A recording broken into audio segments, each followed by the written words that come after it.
Shri advocate Jaishankar, ഇന്നലത്തെ മുഖ്യമന്ത്രിയുടെ ആ ഒരു പത്രസമ്മേളനം നാം വീക്ഷിക്കുകയാണെങ്കിൽ വ്യക്തമായി നാർക്കോ ജിഹാദ് ഇല്ല, ലവ് ജിഹാദ് ഇല്ല എന്ന് സ്ഥാപിക്കുവാനുള്ള ഒരു തത്രപ്പാടിലായിരുന്നു. അതിനു വേണ്ടിയിട്ട് അദ്ദേഹം സെലക്റ്റീവായിട്ടുള്ള ചില ഡേറ്റകൾ അവതരിപ്പിക്കുന്നു. ലവ് ജിഹാദിൻ്റെയൊക്കെ ഒരു കാര്യം പറയുകയാണെങ്കിൽ ഈ സോണിയ സെബാസ്റ്റിൻ്റെ കാര്യമൊന്നും അദ്ദേഹം പരാമർശിച്ചില്ല. പിന്നെ മയക്കുമരുന്ന് വേട്ടയുടെ കാര്യം പറയുമ്പോൾ ലാസ്റ്റത്തെ ആ ഒരു കണ്ണി അവർ അറസ്റ്റിലാകുന്ന അവരുടെ ഒരു മതവുമായിട്ട് ബന്ധപ്പെട്ട ഒരു ഡേറ്റ അവതരിപ്പിക്കുന്നു. അപ്പോൾ ഒരു തത്രപ്പാടിൽ തന്നെയായിരുന്നു മുഖ്യമന്ത്രി ഈ നാർക്കോട്ടിക് ജിഹാദില്ല, ലവ് ജിഹാദില്ല എന്നൊക്കെ സ്ഥാപിക്കുവാൻ. ഇത് ഈ പൊളിറ്റിക്കൽ ഇസ്ലാമിൻ്റെ ഒരു കടന്നുകയറ്റം നമ്മുടെ രാഷ്ട്രീയ മേഖലയിൽ വളരെ രൂക്ഷമായി കടന്നു കയറിയിരിക്കുന്നു എന്നതിൻ്റെ വ്യക്തമായ സൂചനയല്ലേ ശ്രീ അഡ്വക്കേറ്റ് ജയശങ്കർ? അല്ല, ഇവിടെ ഞാൻ ഒന്ന് രണ്ട് കാര്യങ്ങൾ പറയാം. കൂട്ടത്തിൽ നിങ്ങൾ ചോദിച്ചതിന്റെ ഉത്തരവ് പറയാം. അത് പരസ്പരം ബന്ധപ്പെട്ട് കിടക്കുന്നത്. ഈ ജോസുകുട്ടി പറഞ്ഞ കാര്യം വളരെ ശരിയാണ്. സത്യത്തിൽ ഞാൻ പറഞ്ഞു തുടങ്ങിയതും അത് തന്നെയാണ്. കാരണം ഈ പാലാ മെത്രാനെ പോലെ പരിണതപ്രജ്ഞനായ ഒരു മതമേലധ്യക്ഷൻ, വളരെ പണ്ഡിതനായ ഒരു വ്യക്തി വളരെയധികം ആലോചിച്ച് ഒരു വിഷയം എഴുതി തയ്യാറാക്കി ജനസമൂഹത്തിൽ അവതരിപ്പിക്കുമ്പോൾ അത് അർഹിക്കുന്ന ഗൗരവത്തോട് ചർച്ച ചെയ്യുകയാണെങ്കിൽ എന്തുകൊണ്ട് അദ്ദേഹം ഇങ്ങനെ പ്രസംഗിക്കും? എന്തായിരുന്നു അദ്ദേഹത്തെ പ്രേരിപ്പിച്ച ചേതോവികാരം? അതിന് എന്തുമാത്രം ഗൗരവമുണ്ട് എന്ന രീതിയിലുള്ള ഒരു ചർച്ചയിലേക്ക് പോകുവാൻ അതിനു പകരം ഇതിനെ വേറൊരു തരത്തിലേക്ക് വ്യാഖ്യാനിക്കുക. അതായത് പാലാ മെത്രാൻ ഒരു വർഗീയവാദിയാണ്, അദ്ദേഹം ഈ നാട്ടിലെ മൊത്തം മുസ്ലിങ്ങളെ ആക്ഷേപിച്ചിരിക്കുകയാണ്, അവമാനിച്ചിരിക്കുകയാണെന്ന് പറഞ്ഞാൽ സാധാരണക്കാരായ മുസ്ലിങ്ങൾ, നമ്മുടെ നാട്ടിലെ നിഷ്കളങ്കരായ വ്യക്തികൾ, അവർ വിചാരിക്കും അയ്യോ ഞങ്ങളുടെ മതത്തെ ആക്ഷേപിച്ചു, ഈ പാലാ മെത്രാൻ ഒരു വളരെ കൊള്ളരാത്തവനാണ് എന്നൊരു തോന്നൽ അവരിലുണ്ടാവും. ഇവർ എന്താണ് യഥാർത്ഥത്തിൽ ഇദ്ദേഹം പറഞ്ഞതെന്നുള്ളത് ഒരിക്കലും ചർച്ചാ വിഷയമാകുകയില്ല. അതുപോലെ അവനെ ക്രൂശിക്കുക എന്ന മുദ്രാവാക്യം വളരെ ഉച്ചത്തിൽ മുഴങ്ങും. ശ്രീ ജോസുകുട്ടി പറഞ്ഞ വളരെ കറക്റ്റാണ്. അപ്പൊ യഥാർത്ഥ വിഷയത്തിൽ നിന്ന് ചർച്ച വഴിതിരിഞ്ഞു പോകും. ഒന്നാമത്തെ കാര്യം. ഇനി പിണറായി വിജയൻ ഈ കഴിഞ്ഞ ദിവസങ്ങളിൽ കൈക്കൊണ്ട വഴുവഴുത്ത നിലപാടിൽ ഇന്നലത്തെ ഉറച്ച നിലപാടിലേക്ക് വന്നതിലെ പല ഘടകങ്ങൾ. ഒന്നാമത് നിങ്ങൾ സൂചിപ്പിച്ച പോലെ പൊളിറ്റിക്കൽ ഇസ്ലാമിന്റെ ഒരു വലിയ ട്രസ്റ്റ് അദ്ദേഹത്തിന് മേലുണ്ട്. പൊളിറ്റിക്കൽ ഇസ്ലാം കേരളത്തിൽ വളരെ ശക്തമാണ്, നമ്മൾ വിചാരിക്കുന്ന പോലെയല്ല. ഇവിടെ അഫ്ഗാനിസ്ഥാൻ താലിബാൻ കീഴടക്കിയ സമയത്ത് മലയാളത്തിലെ ഒരു പ്രമുഖ പത്രം, ജിഹാദികൾ നടത്തുന്ന പത്രം, പറഞ്ഞത് അഫ്ഗാൻ സ്വതന്ത്രമായി. താലിബാനെ പരസ്യമായി പിന്തുണയ്ക്കുന്ന ആളുകളുണ്ട്. പോപ്പുലർ ഫ്രണ്ടുകാർ പരസ്യമായിട്ടും ജമാഅത്തെ ഇസ്ലാമിക്കാർ പ്രച്ഛന്നമായിട്ടും താത്വിക തലത്തിലും ഒക്കെ ന്യായീകരിക്കുന്നവരാണ്. ആ ചിന്താഗതി സാധാരണക്കാരിലേക്ക് പോലും കുറേശ്ശെ എത്തി തുടങ്ങി എന്നുള്ളതാണ് യാഥാർത്ഥ്യം. കാരണം സാധാരണക്കാർക്ക് അറിയില്ല താലിബാൻ അവിടെ എന്താ ചെയ്യുന്നത്.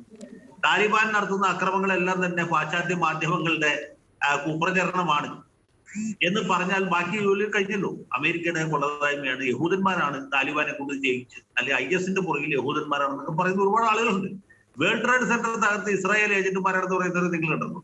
ജമാഅത്തെ ഇസ്ലാമിയുടെ തിങ്ക് ടാങ്ക് ആയിട്ടുള്ള ഷെയ്ഖ് മുഹമ്മദ് കാരക്കുന്ന് ഇത് ആക്രമണം ഉണ്ടായ കൊല്ലത്തിൽ തന്നെ 2001 തന്നെ ഇങ്ങനൊരു സിദ്ധാന്തം അവതരിപ്പിച്ച് പാസ്സാക്കി എടുത്ത ആളാണ്. ഇപ്പോഴും അങ്ങനെ വിശ്വസിക്കുന്ന ആളുകൾ നമ്മുടെ നാട്ടിലുണ്ട്. എന്റെ വീട് ആലുവയിലാണ്. ആലുവ മുസ്ലിം ഭൂരിപക്ഷ പ്രദേശമാണ്. പക്ഷെ അവിടെ ഒരു ഗുണമുള്ളത് ഈ മുസ്ലിങ്ങൾ അധികം കോൺഗ്രസ്സുകാരാണ്, നന്മയുള്ളവരാണ്, സമാധാനത്തിൽ വിശ്വസിക്കുന്നവരാണ്, സൗഹാർദ്ദത്തിൽ വിശ്വസിക്കുന്നവരാണ്. അത് ഞാൻ ഇത്തരം പുഞ്ചിരിച്ചുകൊണ്ട് സംസാരിക്കും. ഞങ്ങൾക്ക് അവിടെ യാതൊരു പ്രശ്നവുമില്ല. കാരണം ഈ മുസ്ലിം സമുദായ നേതൃത്വം നല്ല വിവേകമതികളായ ആളുകളുടെ കയ്യിലാണ്. പക്ഷെ എല്ലായിടത്തും അങ്ങനെയല്ല. പലപ്പോഴും നമ്മൾ ഈ ബൈബിളിൽ പറഞ്ഞ പോലെ മൂഢന്മാരെ ഭരിക്കുന്നവരുടെ അട്ടഹാസം അതിഭയങ്കരമാണ്. അവരാണ് ഈ കാര്യങ്ങൾ നയിക്കുകയും നിയന്ത്രിക്കുകയും ചെയ്തത്. ഇപ്പൊ ഈ മുസ്ലിം വിഭാഗത്തെ കുറിച്ച് മറ്റു വിഭാഗക്കാരുടെ ഇടയിൽ വലിയൊരു അതൃപ്തി വരാൻ കാരണം ഈ പൗരത്വ നിയമ ഭേദഗതിയെ കുറിച്ചുള്ള സമരം നടക്കുന്ന സമയത്ത് ഇവർ വിളിച്ച ചില മുദ്രാവാക്യങ്ങളും അവരുടെ നടത്തിയ ചില പ്രകടനങ്ങളുടെ സ്വഭാവവും അതൊക്കെ സത്യത്തിൽ മുസ്ലിം സമുദായത്തോട് തന്നെ അന്യ സമുദായക്കാർക്ക് വിപ്രതിപത്തി തോന്നുന്ന, അകൽച്ച തോന്നുന്ന രീതിയിലേക്ക് എത്തി. ഞാൻ അന്ന് തന്നെ ഈ പ്രിയപ്പെട്ട മുസ്ലിം സുഹൃത്തുക്കളോട് പറഞ്ഞത് ഇത് വലിയ അപകടത്തിലേക്കാണ് പോകുന്നത്. മാത്രമല്ല ഈ രണ്ട് സമുദായങ്ങൾ തമ്മിൽ ഒരു സ്പർദ്ധയുടെ തലത്തിലേക്ക് പോകുമ്പോൾ മുസ്ലിം സമുദായത്തിൽ എനിക്ക് ധാരാളം സുഹൃത്തുക്കളുണ്ട്. പ്രിയപ്പെട്ട ശ്രീ ഡോക്ടർ MK മുനീറിനെ ഞാൻ ഫോൺ ചെയ്ത് പറഞ്ഞു, മുനീർ സാഹിബേ ഇത് വലിയ അപകടത്തിലേക്കാണ് പോകുന്നത്, നിങ്ങൾ ശ്രദ്ധിക്കണം. ഞാനിത് കുഞ്ഞാലിക്കുട്ടിയോട് പറയാത്ത അദ്ദേഹത്തിന് മനസ്സിലാവില്ല, മുനീറിനോട് പറയുന്നത് താങ്കൾക്ക് മനസ്സിലാവും എന്നുള്ളതുകൊണ്ടാണ്.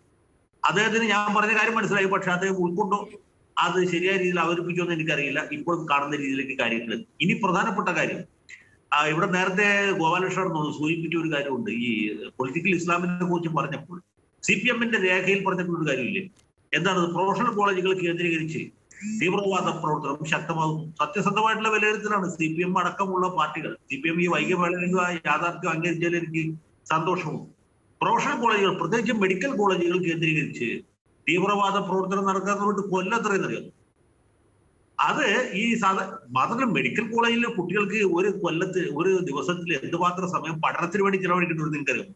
അതിനിടയ്ക്ക് തീവ്രവാദ പ്രവർത്തനത്തെ കുറിച്ച് ചിന്തിക്കാൻ പോലും സാധാരണയിൽ പറ്റില്ല. പക്ഷെ അവിടെ പോലും ഈ പൊളിറ്റിക്കൽ ഇസ്ലാമിന്റെ വക്താക്കൾ പിടിമുറുക്കുകയും നല്ല കുടുംബങ്ങളിൽ നിന്ന് വരുന്ന കുട്ടികൾ, നല്ല സമ്പത്തുള്ള വീട്ടിലെ കുട്ടികൾ, അഭിജാത കുടുംബത്തിൽ നിന്ന് വരുന്ന കുട്ടികളെ ആകർഷിക്കുകയും അവരെ കൊണ്ട് മുസ്ലിം കുട്ടികളെ കൂടി ഈ കൂട്ടുകെട്ടിലേക്ക് കൊണ്ടുവരികയും അവർക്ക് ജിഹാദിന് പോകുന്ന ഞാൻ വിചാരിക്കുന്നു. ഈ കൂട്ടുകെട്ടിലേക്ക് വരികയും കോഴിക്കോട് മെഡിക്കൽ കോളേജിൽ ഇതിന്റെ ഈ യൂണിയൻ ഭരിക്കുന്ന ആരാണ്? ഇൻഡിപെൻഡൻസ് എന്ന പേരിൽ ജമാഅത്തെ ഇസ്ലാമിക്കാരും പോപ്പുലർ ഫ്രണ്ടുകാരും അവരുടെ വിദ്യാർത്ഥി സംഘടനകൾ പ്രച്ഛന്ന വേഷത്തിൽ നടത്തുന്ന ഒരു സംഘടനയാണ്. അത് കോഴിക്കോട് മെഡിക്കൽ കോളേജാണെന്ന് വെച്ചാൽ നിങ്ങൾ സമാധാനിക്കാൻ വരട്ടെ, തൃശ്ശൂർ മെഡിക്കൽ കോളേജിലും അവർ തന്നെയാണ്. അതേ സംഘടനക്കാണ് ഭൂരിപക്ഷം. നിങ്ങൾ അന്വേഷിച്ചു നോക്കുള്ളൂ. എന്ന് മാത്രമല്ല, ഈ സമീപ ദിവസം എന്റെ അനുഭവത്തിലുള്ള ഒരു കാര്യം കൂടി പറയാം. പാലസ്തീനിൽ ഈ ആക്രമണം നടക്കുന്ന സമയത്ത്, ഇപ്പൊ ലോക്ക്ഡൌൺ ആണ്, ഞാൻ വീട്ടിലിരിക്കുക. കോട്ടയം മെഡിക്കൽ കോളേജിലെ ഒരു വിദ്യാർത്ഥി എന്നെ വിളിച്ചു. ഞങ്ങൾ പാലസ്തീൻ വിഷയത്തെ കുറിച്ച് ഒരു ചർച്ച സംഘടിപ്പിച്ചു. അതിൽ പങ്കെടുക്കാമോ എന്ന് ചോദിച്ചു. ഞാൻ പങ്കെടുക്കാൻ തുടങ്ങി. പങ്കെടുക്കുമ്പോൾ എന്താ സംഭവം അറിയുമോ? ഇൻഡിപെൻഡൻസ് എന്ന് പറയുന്ന സംഘടനയാണ്. ഈ മെഡിക്കൽ കോളേജിലെ വിദ്യാർത്ഥികൾ പാലസ്തീൻ പ്രശ്നത്തെ കുറിച്ച് വരെ ആലോചിച്ച് തലപോയിക്കുന്ന നിലയിലെത്തിയെന്ന് നമ്മൾ അപ്പോഴാണ് ഞെട്ടലോടുകൂടി മനസ്സിലാക്കി. ഞാൻ പിന്നെ പാലസ്തീൻ പ്രശ്നമൊക്കെ അവർക്ക് പറഞ്ഞു കൊടുത്തു, അവരുടെ സംശയങ്ങൾ ദൂരീകരിച്ചു എന്നാണ് വിചാരിക്കുന്നത്. പക്ഷെ ഞാൻ കൂട്ടിച്ചേർത്ത് പറയാൻ ആഗ്രഹിക്കുന്ന ഒരു കാര്യം, യുവതികൾ തീവ്രവാദത്തിലേക്ക് ആകർഷിക്കുന്നു. ഈ കഴിഞ്ഞ മാസം 2 യുവതികളെ കണ്ണൂരിൽ നിന്ന് പോലീസ് NIA അറസ്റ്റ് ചെയ്ത് നിങ്ങൾ ശ്രദ്ധിക്കുക. IS-ൽ ചേരാൻ പോയ, അതുമായി ചേർന്ന് പ്രവർത്തിക്കുന്ന കേരളത്തിലെ ചില എക്സ് മുസ്ലിംസിനെ ആക്രമിച്ച് കൊലപ്പെടുത്താൻ ആഗ്രഹിച്ച 2 യുവതികൾ. ഈ യുവതികൾ എന്ന് പറഞ്ഞാൽ സാധാരണ കുടുംബത്തിൽപ്പെട്ടവരൊന്നുമല്ല. കണ്ണൂർ ഏറ്റവും അഭിജാത കുടുംബത്തിൽപ്പെട്ടവരാണ്. പ്രപിതാമഹന്മാരായിട്ട് ഇംഗ്ലീഷ് വിദ്യാഭ്യാസം നേടിയ വിഭാഗത്തിൽപ്പെട്ടവരാണ്. കോൺഗ്രസ് പശ്ചാത്തലമുള്ളവരാണ്. 2 പേര് 24 വയസ്സ് വീതം പ്രായമുള്ളവരാണ്. എങ്ങനെ ഈ പെൺകുട്ടികൾ തീവ്രവാദത്തിലേക്ക് ആകർഷിക്കപ്പെട്ടു? നമ്മൾ ആലോചിക്കുന്ന ഒരു കാര്യമാണ്. അവരുടെ മാതാപിതാക്കളോ പിതാമഹന്മാരോ ആരും തന്നെ തീവ്രവാദികളല്ല, വർഗീയവാദികളല്ല. വളരെ മതേതര ജീവിതം നയിക്കുന്ന അല്ലെങ്കിൽ നന്മയുള്ള ആളുകളാണ്. അപ്പൊ ഇങ്ങനെയുള്ള കുടുംബത്തിൽ നിന്ന് വരെ ആളുകൾ വഴിതെറ്റി പോകുന്നു. ഈ ഏറ്റവും അവസാനത്തെ ചോദ്യം ഞാൻ പറയാം. ഇവിടെ വഴുവഴുപ്പൻ നയത്തിൽ നിന്ന് മാറിയതെന്ന് വെച്ചാൽ, ഞാൻ ഏറ്റവും കുറഞ്ഞ വാചകത്തിൽ പറഞ്ഞാൽ, നമ്മുടെ ക്ലിമ്മീസ് പിതാവ് ഇങ്ങനൊരു യോഗം വിളിക്കുകയും മർത്തോമാ സഭയിൽ നിന്നും അതുപോലെ യാക്കോബായ സഭയിൽ നിന്നും ഓർത്തഡോക്സ് സഭയിൽ നിന്നും ഓരോ മതമേലധ്യക്ഷന്മാർ അതിൽ പങ്കെടുക്കുകയും നമ്മുടെ ഇദ്ദേഹത്തെ പോലെയുള്ള നന്മ നിറഞ്ഞ തിരുവനന്തപുരം ആർച്ച് ബിഷപ്പ് മുതൽ മദ്യത്തിനും മയക്കുമരുന്നിനെതിരെ ആളുകളെ ബോധവൽക്കരിച്ചുകൊണ്ടിരിക്കുന്ന അദ്ദേഹം അടക്കമുള്ളവർ പങ്കെടുക്കുകയും ചെയ്തപ്പോൾ പിണറായി വിജയൻ ഒരു കാര്യം മനസ്സിലായി. അതായത് ഈ ക്രിസ്ത്യൻ സമൂഹത്തിൽ യാതൊരു ഐക്യവുമില്ല. ഇത് പറയുമ്പോൾ നിങ്ങൾ എന്നെ കുറ്റക്കാരനായിട്ട് വിചാരിക്കുന്നത്, ശ്രീ പി.സി. ജോർജ് അതിന്റെ ബാക്കി പറയുന്നതെന്ന് വിചാരിക്കും.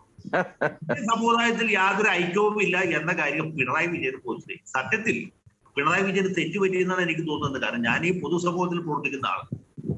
ഇപ്പോ മാർത്തോമാ സഭയുടെ പരമാധ്യക്ഷനായിരിക്കുന്ന തെയോഡേഷ്യസ് തിരുമേനി ഈ വിവാദത്തിൽ നിന്ന് അകന്നു നിൽക്കണം, ആരെങ്കിലും ഈ രീതിയിൽ കുറ്റപ്പെടുത്തുന്നത് ശരിയല്ല എന്ന പ്രസ്താവന ഇറക്കിയതിന് തൊട്ട് പുറകെ മാർത്തോമാ സഭക്കാരുടെ ഒരു വാട്സപ്പ് ഗ്രൂപ്പിൽ വന്ന മെസ്സേജുകളെല്ലാം തന്നെ പിതാവ് പറയുന്നതല്ല, ഈ തിരുമേനി പറയുന്നത് ശരിയല്ല, തിരുമേനിക്ക് അങ്ങനെ പലതും പറയാം, ഇത് പല എത്രാൻ പറഞ്ഞാണ് ശരി എന്ന അഭിപ്രായം അവിടെ ഒരുപാട് പേര് പറയുന്നുണ്ട്. അതുപോലെ ഞാൻ ഇന്നലെ ഈ വിഷയം ഇന്ത്യ വിഷനിലെ അല്ല, നമ്മുടെ ഏഷ്യാനെറ്റിൽ പറഞ്ഞു കഴിഞ്ഞപ്പോൾ എത്രയോ ആളുകൾ യാക്കോബായക്കാരായിട്ടും ഓർത്തഡോക്സുകാരായിട്ടും പറയുന്നു.